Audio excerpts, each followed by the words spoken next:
प्रिय आत्मा, तुम्हें लगता है कि तुम्हारे आसपास सब सरल और सहज है, लेकिन सत्य इससे बिल्कुल भिन्न है। यह संसार छल और भ्रम से भरा है। जो दिखता है वह सत्य नहीं होता। जो मुस्कुराता है उसका हृदय हमेशा मुस्कान में नहीं बहता। आज मैं तुम्हें उस सत्य से अवगत कराऊंगा जिसे जानकर तुम्हारा मन कांप उठेगा। तुम्हारे पड़ोसी का एक ऐसा रहस्य है जिसे जानकर तुम्हारा जीवन बदल सकता है। वह तुम्हारा शुभ चिंतक नहीं है, वह तुम्हारे पतन का गुप्त बीज बो रहा है। उसकी मुस्कान में झूठ है, उसके शब्दों में छल है और उसके आचरण में एक गहरी योजना छुपी हुई है। वह दिखाता है कि वह तुम्हारा मित्र है, पर वास्तव में वह तुम्हारे जीवन की नींव को खोद रहा है। प्रिय, सुनो मेरे शब्द। यह कोई काल्पनिक कहानी नहीं है, यह सत्य है। सत्य जो तुम्हारे सामने है, पर जिसे तुमने अभी तक नहीं देखा, क्योंकि सच अक्सर छिपा रहता है। वह परतों के नीचे दबा होता है, और यह सच वही है जिसे मैं तुम्हें उजागर करने आया हूं। पहला उपदेश। आंखें खोलो। सबसे पहले यह समझो कि तुम्हारे आसपास की दुनिया सतही है। मुस्कानें, शब्द, बातचीत, सबका अपना मतलब होता है। कुछ बातें सच के लिए होती हैं, कुछ बातें छल के लिए। यदि तुम गहराई से नहीं देखोगे तो भ्रम में फंस जाओगे। इसलिए मेरी पहली सीख है, आंखें खोलो। हर शब्द और हर मुस्कान के पीछे की भावना देखो। तुम्हारे पड़ोसी की मुस्कान में वही भावना है जो जलती हुई आग में ठंडी हवा देने जैसी होती है। छलावा, झूठ और छल की परत। वह तुम्हारे घर की खुशियों को देखता है, तुम्हारे घर में आई हर रोशनी को गिनता है और भीतर ही भीतर जलता है। उसका मन तुम्हारी प्रगति को सहन नहीं कर सकता। दूसरा उपदेश। चेतना और पहचान। प्रिय, चेतना ही तुम्हारा सबसे बड़ा कवच है। जब तुम्हारा मन सच को पहचानने लगेगा तब तुम छल से मुक्त हो जाओगे। लेकिन यह पहचान सहज नहीं होती। इसके लिए तुम्हें अपने अंतर्मन की गहराई में उतरना होगा। यह सरल नहीं है, पर आवश्यक है। तुम्हारे पड़ोसी की चाल को पहचानने का पहला संकेत है उसका व्यवहार। ध्यान रखो, जब तुम्हारा घर उज्जवल होता है तो वह क्यों चुप हो जाता है? जब तुम्हारे जीवन में आनंद होता है तो उसके शब्द क्यों ठंडे पड़ जाते हैं? यह संकेत हैं जो बतलाते हैं कि उसकी मुस्कान में छल है। तीसरा उपदेश। सच की रक्षा। जब तुम्हें पता चल जाए कि तुम्हारे बगल वाला घर तुम्हारे खिलाफ साजिश रच रहा है, तब पहला कदम है सच की रक्षा करना। इसे अनदेखा मत करो। चुप रहना, डरना या नजरअंदाज करना, यह सत्य के साथ धोखा है। तुम्हें सजग रहना होगा। तुम्हें यह देखना होगा कि कौन शब्दों में दोस्ती का आवरण ओढ़कर तुम्हारे जीवन में बाधा डालने की योजना बना रहा है। सजगता का पहला कदम है सबूत इकट्ठा करना, घटनाओं का लेखा जोखा रखना, गवाहों को पहचानना और हर संकेत को समझना। चौथा उपदेश। आत्मबल। प्रिय आत्मा, जब तुम्हारे सामने यह सच्चाई आती है तो पहला भाव भय का होता है। यह स्वाभाविक है, पर यही समय है अपने आत्मबल को पहचानने का। याद रखो, शक्ति बाहर से नहीं आती, यह भीतर से आती है। जब तुम अपने मन और आत्मा को दृढ़ कर लोगे तो कोई भी शक्ति तुम्हें हरा नहीं सकती। मैं तुम्हें यह बताना चाहता हूं, जीवन में सबसे बड़ा हथियार है अडिग आत्मबल। यह आत्मबल तुम्हें किसी भी छल, किसी भी साजिश और किसी भी भय से बचा सकता है। पांचवां उपदेश। सावधानी और सत्य। सावधानी तुम्हें बचा सकती है, पर सत्य तुम्हें मुक्त करेगा। तुम्हें यह देखना होगा कि सत्य के रास्ते पर कौन साथ है और कौन विरोध में है। सत्य का सामना हमेशा चुनौतीपूर्ण होता है, पर यह तुम्हें अंततः विजय दिलाता है। तुम्हारे पड़ोसी की मुस्कान, उसका अपनापन, उसकी बातें, यह सब भ्रम के जाल हैं। उसकी असली मंशा उसके शब्दों के पीछे छुपी है। उसे पहचानना, उसे समझना और उसके खिलाफ तैयारी करना, यही तुम्हारा धर्म है। छठा उपदेश। भगवान का साथ। प्रिय आत्मा, जब तुम सच का सामना करोगे तो याद रखना कि तुम अकेले नहीं हो। मैं तुम्हारे साथ हूं। मैं तुम्हें मार्गदर्शन देता हूं, तुम्हें चेतावनी देता हूं और तुम्हारे आत्मबल को मजबूत करता हूं। यह संदेश आज भी तुम्हारे लिए उतना ही प्रासंगिक है। तुमने अब वह पहला सच स्वीकार कर लिया है जिसे देखना कठिन था, कि तुम्हारे पड़ोसी के भीतर केवल मित्रता नहीं बल्कि ईर्ष्या और छल है। अब यह पर्याप्त नहीं है कि तुम उसे पहचान लो, तुम्हें आगे बढ़ना है, सावधानी से, बुद्धिमानी से और आत्मबल के साथ। पहला पाठ। संकेतों को समझना।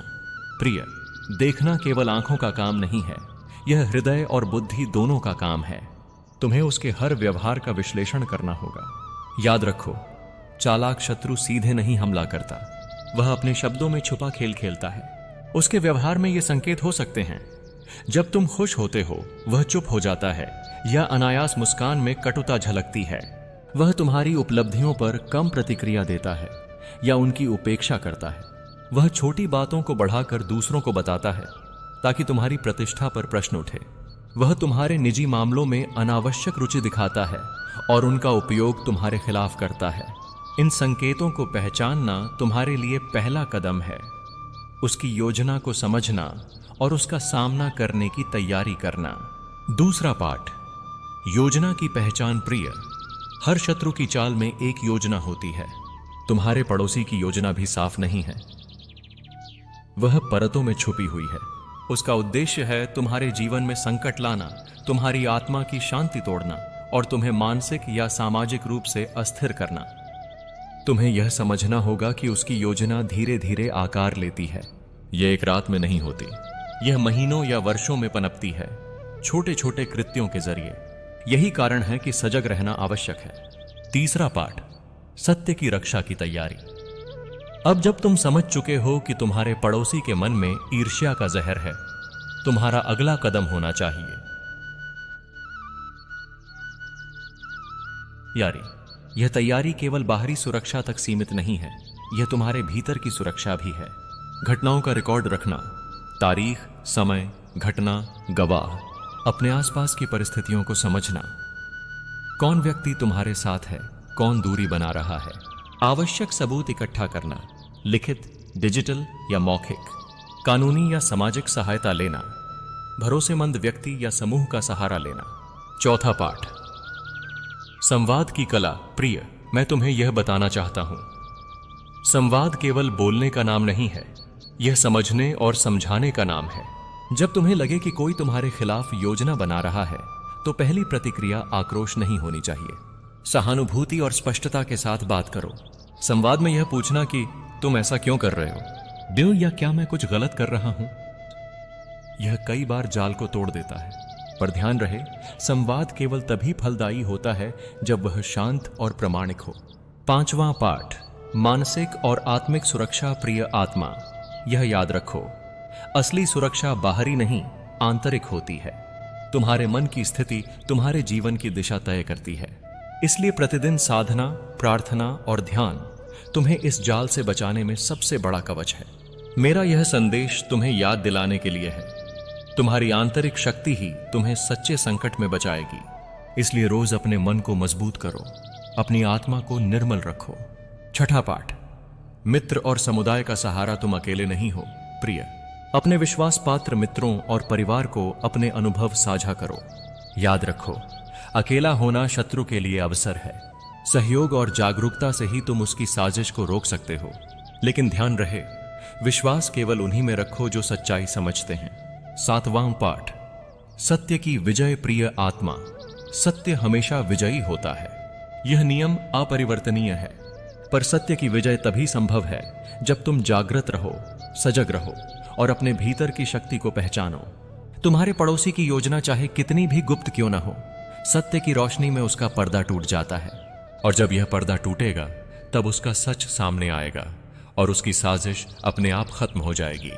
आठवां पाठ, कृष्ण का आशीर्वाद। प्रिय, याद रखो, मैं तुम्हारे साथ हूं। जब तुम मेरा नाम स्मरण करोगे, जब तुम सत्य की रक्षा के लिए खड़े होगे, तो कोई भी शक्ति तुम्हें हरा नहीं पाएगी। मैं तुम्हें यह आशीर्वाद देता हूं, सत्य के मार्ग पर दृढ़ रहो, भय को पीछे छोड़ो और अपने आत्मबल को पहचानो। अब तुमने चेतना प्राप्त कर ली है। तुम्हें पता है कि तुम्हारे पड़ोसी के मन में छल और ईर्ष्या है, पर जान लो कि यह केवल एक चेतावनी का चरण है, यह केवल शुरुआत है। असली परीक्षा तब होती है जब तुम इस सच को अपनी रोजमर्रा की जिंदगी में उतारते हो और उससे लड़ते हो। मैं तुम्हें आज एक गहन सत्य बताऊंगा, साजिश केवल बाहरी होती है, लेकिन उसका असर भीतर तक पहुंचता है। यही कारण है कि सबसे पहले तुम्हें अपनी आंतरिक दुनिया की सुरक्षा करनी होगी। पहला पाठ, आत्मा की रक्षा। प्रिय, याद रखो, जब बाहरी दुनिया संकट की ओर बढ़ती है, तो आंतरिक दुनिया को शांत और अडिग रखना ही सबसे बड़ी तैयारी है। तुम्हारा मन ही तुम्हारी सबसे बड़ी शक्ति है। यदि मन अडिग है तो तुम किसी भी जाल में नहीं फंसोगे। इसके लिए ध्यान, प्रार्थना और आत्मनिरीक्षण जरूरी है। प्रतिदिन अपने मन को जांचो, क्या वह डर में है या सच्चाई में स्थिर है? क्या वह घबराहट में है या धैर्य में? यह अंतर समझना तुम्हें उसकी चाल समझने में मदद करेगा। दूसरा पाठ, योजना का सामना प्रिय। जब तुम उसकी साजिश को पहचानते हो तो उसका पहला उपाय होना चाहिए सामना करना। पर यह सामना केवल बाहरी संघर्ष नहीं है, यह समझने और तैयार करने की प्रक्रिया है। सामना करने के उपाय: सत्य का संग्रह करो, हर घटना, हर संकेत का दस्तावेज बनाओ, उसके व्यवहार के पैटर्न को समझो, कब, कैसे और किस मकसद से वह कार्य करता है। अपने मित्र और परिवार को सतर्क करो, साझा जानकारी तुम्हारे कवच को मजबूत करती है। शांत मन से उसकी योजना का समाधान खोजो, क्रोध में निर्णय विनाशकारी होते हैं। तीसरा पाठ, निष्क्रिय नहीं रहना प्रिय आत्मा। सजग होना ही पर्याप्त नहीं है, तुम्हें सक्रिय होना होगा। निष्क्रियता तुम्हारे अस्तित्व को खतरे में डाल सकती है, इसलिए तुम्हें यह तय करना होगा कि किस स्तर पर तुम्हें कदम उठाना है। यह कदम हो सकते हैं: अपने घर और संपत्ति की सुरक्षा बढ़ाना, कानूनी सलाह लेना यदि परिस्थिति गंभीर है, पड़ोसियों या विश्वसनीय लोगों से समर्थन लेना, अपने मन की शक्ति बढ़ाने के लिए साधना और ध्यान करना। चौथा पाठ, छल और सत्य का अंतर प्रिय। इस यात्रा में सबसे बड़ी चुनौती है छल और सत्य का अंतर समझना। छल मीठा लगता है पर उसका परिणाम विषैला होता है। सत्य कठिन लगता है पर उसका फल निर्मल और स्थायी होता है। तुम्हारे पड़ोसी की मुस्कान में छल है पर उसका सामना तुम्हारी सत्य की दृढ़ता से होगा। यही कारण है कि तुम्हें सत्य को पहचानना और उस पर दृढ़ रहना है। पांचवां पाठ, आत्मबल का निर्माण। प्रिय आत्मा, मैं तुम्हें यह बताना चाहता हूं, आत्मबल केवल बाहरी ताकत से नहीं आता, यह भीतर की स्थिरता से आता है। जब तुम अपने धर्म, सत्य और उद्देश्य को समझते हो तो तुम्हारा आत्मबल अजेय हो जाता है। इस आत्मबल को बढ़ाने के उपाय: रोज ध्यान और प्रार्थना, अपने धर्म और सत्य का स्मरण, आत्मनिरीक्षण और मानसिक प्रशिक्षण, भय को छोड़ना और विश्वास को अपनाना। छठा पाठ, समुदाय और सहयोग प्रिय। याद रखो, तुम अकेले नहीं हो। जब तुम्हारे आसपास सच के प्रति जागरूक लोग होंगे तो तुम अकेले नहीं रहोगे। सहयोग और समर्थन तुम्हारी सबसे बड़ी शक्ति है। अपने विश्वास पात्र मित्रों और परिवार को सच बताना, उनसे सलाह लेना, यह तुम्हारी सुरक्षा